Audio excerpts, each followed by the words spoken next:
രാത്രി 1 മണിക്ക് ട്രെയിൻ എടുക്കാൻ വയ്യേണ്ട ഡ്രൈവർ സ്റ്റാർട്ട് ചെയ്തിട്ട് പോകുമ്പോൾ ആ ട്രെയിന് പോയി കാട്ടി കുടുങ്ങി മണ്ട കഴിപ്പിച്ച പടമാണ് ഈ പടം ഹൗൾ. ഹൗൾ ആ പടത്തിൻ്റെ സ്റ്റാർട്ടിങ്ങിൽ ഇവന്മാർ കുറച്ച് പേര് ഈ ട്രെയിനിനകത്തുണ്ടാവും. ഇവന്മാരല്ല, പാസഞ്ചേഴ്സ്. ഇവന്മാർ എവിടേക്കോ പോവുകയുണ്ട. അപ്പോൾ ഈ ഡ്രൈവർ വണ്ടിയൊക്കെ എടുത്തിട്ട് ഈ DTR ഒക്കെ വന്ന് ടിക്കറ്റൊക്കെ വാങ്ങിച്ചൊരു നടത്തവും ഒരു ജോളി വാക്കും ടോക്കൊക്കെയാണ്. അത് കഴിഞ്ഞിട്ട് കുറേ ദൂരം ഇങ്ങനെ ട്രെയിന് പോവും. കടക്ക് കടക്ക് കടക്ക് കടക്ക് വേണ്ടിയിട്ട് വേണ്ടി ഡ്രൈവർ ഇങ്ങനെ ആക്സിലേറ്റർ മുറുക്കി കളിക്കുകയായിരിക്കും. പിന്നെ വണ്ടി ഇങ്ങനെ കുറേ നേരം പോയതും എന്തോ ഒരു സാധനം ട്രാക്കിൽ കിടക്കുന്നുണ്ടാവും. അതിന് ഈ ട്രെയിൻ കയറി കടന്ന് അട്ടിച്ചിട്ട് പോയിട്ട് വണ്ടി നിൽക്കും. അങ്ങനെ ട്രാക്കിൽ ജാമായി നിൽക്കും. അപ്പോൾ ഇവരൊക്കെ മനസ്സിലാക്കും യവനോ ഗന്തോ ചെയ്തു മൂഞ്ചി ഇവൻ്റെ മനസ്സിലാവും. അപ്പം പിന്നെ ഇവർ കൂളായി എടുത്തിട്ട് കുറച്ച് നേരം കഴിഞ്ഞ് ട്രെയിൻ എടുക്കുമ്പോൾ ഇങ്ങനെ ഇരിക്കും. ഡ്രൈവർ ഇങ്ങനെ ഡൗട്ട് അടിച്ചിട്ട് ഒരു ടോർച്ചും പിടിച്ചിട്ട് അങ്ങനെ പുള്ളി വെളിയിൽ ഇറങ്ങും. വെളിയിൽ സംഭവം വേറൊന്നുമില്ല, ഈ മാനാണ് പെട്ടിരിക്കുന്നത്.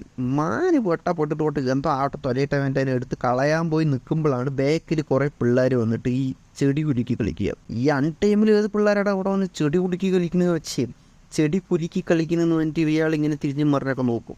അതിന് ശേഷം ചെടി ചാടി വന്ന് ഒരൊറ്റ അട്ടിയാണ് ആൾ പട്ടായിട്ടാണ്. മോസ്റ്റ് ഓഫ് ദ ഹൊറർ മൂവിയിൽ ചെടി കുലുങ്ങി കളിക്കുന്നതൊക്കെ നോർമലാണ്.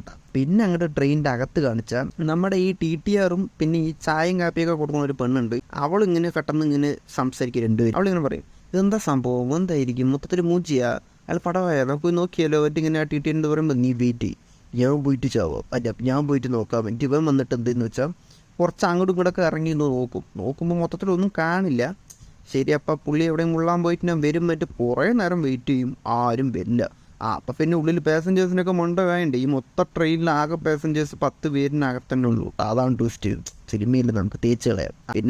പിന്നെ എന്താ പറയുക, ഈവൻ പറയും കുറച്ച് നേരം കൂടെ വെയിറ്റ് ചെയ്യും, നമുക്കൊന്ന് നോക്കാമെന്നൊരു കുറേ നേരം വെയിറ്റ് ചെയ്യും. മൊത്തത്തിൽ എല്ലാവരും മണ്ട കാഞ്ഞിട്ട് അവർ പറയും അടുത്ത സ്റ്റേഷൻ കുറച്ച് ദൂരം തന്നെ ഉള്ളൂ, നടന്നാൽ മതി, നീ ഇപ്പോൾ ഈ ട്രെയിൻ കടപുടന്ന് പോകേണ്ട കാര്യമൊന്നും ഇല്ലല്ലോ ആശാനെ വന്നിട്ട് ഇഷ്ടം പറയുമ്പോൾ TTR പറയും എന്നാൽ ശരി വന്നിട്ട് ഇവർ ടോർച്ച് കാര്യങ്ങളൊക്കെ പിടിച്ചിട്ടൊക്കെ കൂടെ നടത്തുമായിരിക്കും ഈ ട്രാക്കിലെ.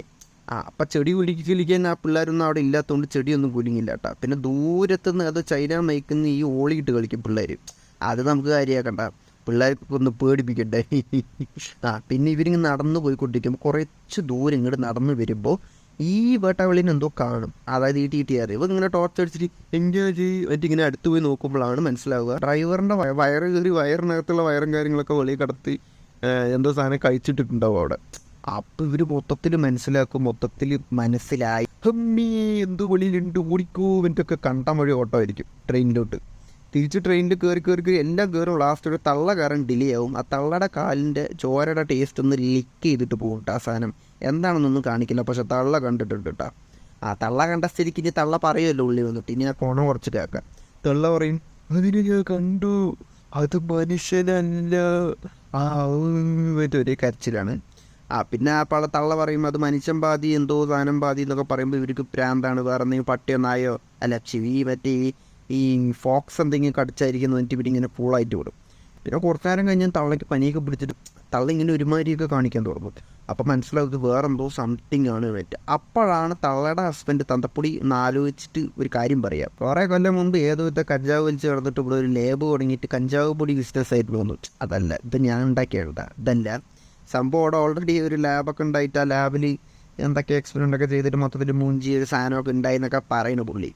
ആ സാധനമാണ് ഇതെന്ന് പുള്ളി വിശ്വസിക്കുന്നത്. ഇനി ഇവന്മാരും വിശ്വസിച്ചില്ല. എന്താ ടേക്കി ബോയ്സ് ന്യൂ ജെൻസ് അല്ലേ, അവരൊന്നും വിശ്വസിച്ചില്ല. അവർ പറഞ്ഞു ഇത് നോർമൽ വല്ല കരടിയോ വല്ല ആയിരിക്കും. മറ്റേ ഇവർ കുറേ നേരം ഇരിക്കുമ്പോഴാണ് സംഗതി പിടി കിട്ടുക. ഒരു പെണ്ണിൻ്റെ ഫോണിലേക്ക് മാത്രം റേഞ്ച് കിട്ടും. ഇപ്പോൾ ഇങ്ങനെ സംസാരിക്കാൻ വേണ്ടി ബേക്കിക്ക് വരുമ്പോൾ അവൾ വലിച്ചും കണ്ടൊരു സാധനം ഇങ്ങനെ പോകും. ട്രെയിനിൻ്റെ കണ്ണാടി പൊട്ടിച്ച് വലിച്ചിട്ട് പോകും. കറവറോന്ന് കഴിക്കില്ലാണ്. 60 കൊല്ലമായിട്ടൊന്നും ഭക്ഷണം കഴിക്കാത്ത പോലെയാണ് ആ സാധനം ഇവിടെ കിട്ടുന്ന കഴിക്കുന്നത് കേട്ടോ. ചോരയൊക്കെ ഇങ്ങനെ ഏറാണ്. പിന്നെ മൊത്തത്തിൽ ചോരയൊക്കെ തെറിച്ചതിന് ശേഷം മൊത്തത്തിൽ മനസ്സിലാവും. അപ്പം നമ്മളൊക്കെ പടാവാൻ പോകുന്ന എന്തോ ഒരു സാധനം വെളിയിലുണ്ട് എന്ന്. ഈ സാധനം സ്ലോ മോഷൻ വാക്കൊക്കെയാണ് വിത്ത് മ്യൂസിക്, ഫസ്റ്റ് മ്യൂസിക്. ഇങ്ങനെ സ്ലോ മോഷനിലൊക്കെ നടത്തൊക്കെയാണ് കേട്ടോ ട്രെയിനിൻ്റെ ബാക്കിലും ഫ്രണ്ടിലൊക്കെ ഈ സാധനം. അപ്പോൾ സാധനം കാണിച്ചിട്ടില്ല. പിന്നെ ഒരുത്തൻ ഇങ്ങനെ ഭക്ഷണമൊക്കെ കഴിച്ചിട്ട് വയർ ഫുള്ളായിട്ട് ഒന്ന് ഡൗൺലോഡ് ചെയ്യാൻ വേണ്ടിയിട്ട് ബാത്റൂമിൽ പോയിരിക്കുമ്പോൾ അവനെ ഒന്ന് കൊന്നിട്ടാണ് ആ സാധനം ഉള്ളിലോട്ട് വന്ന് എൻട്രി സീന് മറ്റുള്ള മ്യൂസിക്കൊക്കെ ഇട്ടിട്ടൊരു എൻട്രി ആണ്. അത് ജയിലറിൻ്റെ മ്യൂസിക് അല്ലേ. എന്തോട്ടെ ആ സാധനം വന്ന് ഇങ്ങനെ നിന്നിട്ട് സ്ലോ മോഷനിലേക്ക് നിൽക്കുമ്പോൾ ഉമ്മാർ എല്ലും കടപ്പാറയും കട്ടയും കാര്യങ്ങളൊക്കെ എടുത്ത് അടിയോ അടിച്ച് അതിനെ മൂഞ്ചിച്ചിട്ട് അപമാനിച്ച് കൊല്ലും. അതിങ്ങനെ അപമാനായി പട്ടായിട്ട് ചാകും. ചത്തുന്ന് വിചാരിച്ചത് പിന്നെ കുറേ നേരം കഴിഞ്ഞിട്ട് അത് ഊളി ഇടും. അത് ഇട്ട സ്ഥിതിക്ക് കാട്ടിനകത്ത് മറ്റേ ചൈന മൈക്ക് വെച്ചിട്ട് പിള്ളേർ തിരിച്ച് ഓളിയിടും. അപ്പം പിന്നെ മൊത്തത്തിൽ സിഗ്നലായി സാധനങ്ങളൊക്കെ ഇപ്പോൾ ഇവിടെ എത്തും. അപ്പോൾ നമുക്ക് തീരുമാനിക്കും ഇതുകളൊക്കെ ഇപ്പോൾ പടാമെന്ന്. അത് കഴിഞ്ഞിട്ട് ഇവന്മാർ മൊത്തത്തിൽ തീരുമാനിക്കും. ട്രെയിനിൻ്റെ അടിയിലൊരു സാധനം കട്ടായിട്ടുണ്ട്. ആ കട്ടായ സാധനം ജോയിൻ ചെയ്താൽ വണ്ടി പോകുന്നു തീരുമാനിച്ചിട്ട് മൊത്തത്തിൽ ഇറങ്ങി ജോയിൻ ചെയ്ത് പോകും. ഒരുത്തം പോയി മൊത്തത്തിൽ പിന്നെ പറയണ്ടല്ലോ. അതെന്ന് വെച്ചാൽ അവനെ കുറേ നേരം ഇങ്ങനെ സ്ലോ മോഷനിലും ഈ പേടിപ്പിക്കുന്ന സൗണ്ടൊക്കെ ഇട്ടിട്ട് നമ്മൾ വെറുപ്പിച്ചിട്ട് പിന്നെ അവൻ കുറേ നേരം ചാകും. അത് വേറെ കാര്യം. പിന്നെ അവസാനം എന്താ സംഭവിക്കുക വെച്ചാൽ ഹീറോ വരെ ചാകും പടത്തിൽ. പിന്നെ ആ തള്ള ഉള്ളിൽ അവരുടെ ആ ഒരു തള്ളയ്ക്ക് ഓൾറെഡി പനിയായില്ല. ആ തള്ളയും പിന്നെ ആ സാധനയും മാറും. ആ തള്ള സ്വന്തം ഹസ്ബൻഡിനെ തന്നെ കട്ടിച്ച് തീർക്കൊല്ലും. ഇനി ആ തള്ളനെ അടിച്ച് കൊല്ലും. തള്ള വന്നിട്ട് മൊത്തത്തിൽ ഈ സാധനം മാറി ഒക്കത്തിനും വെറുപ്പിക്കും. പിന്നെ ഈ ഹീറോ പറയും ഞാൻ നിന്നെ രക്ഷപ്പെടുത്താം പക്ഷെ നീ ഓടിക്കോ പറയും. ഇവള് പറയും ഞാൻ നിൽക്കാ പറയും പക്ഷെ അവൻ കേൾക്കില്ല നീ ഓടിക്കോ പറയും. ഇവള് ശരി മറ്റേ ഈ നെറ്റ് ഓടും കരണ്ടിട്ട്. ഇവള് കരണ്ടിട്ട് ഓടുമ്പോൾ ഹീറോനൊക്കെ കൂടെ പൊതിഞ്ഞ് മൊത്തത്തിലൊക്കെ കൂടെ കടിക്കും. അവസാനം ഇവള് സ്റ്റേഷൻ എത്തിയിട്ട് കരണ്ടിട്ടേ ഓടും. ഞാൻ രക്ഷപ്പെട്ടു. സംഭവം മനസ്സിലിങ്ങനെയാണ് പക്ഷെ കരണ്ടിട്ട് ഓടുന്നത് ഓടും. പിന്നെ അവസാനം കാണിച്ചു കഴിഞ്ഞാൽ നമ്മുടെ ഹീറോവും അതേപോലെ മാറിയിട്ടുണ്ടാവും. ഇതാണ് ഈ ഹൗളെന്ന് പറഞ്ഞ് വെറുപ്പിച്ച ഈ പടം. പക്ഷേ വെറുപ്പിക്കലാണോ എന്ന് ചോദിച്ചാൽ ആക്ച്വലി കുഴപ്പമൊന്നുമില്ല പടം. ഒരു ത്രില്ലർ പടം. പക്ഷേ അതിൽ കുറച്ച് കാര്യങ്ങളൊക്കെ ഒന്ന് കറക്റ്റാക്കി കഴിഞ്ഞാൽ ഒന്ന് അടിപൊളിയായി ഉണ്ടാവും. അത്രേ ഉള്ളൂ.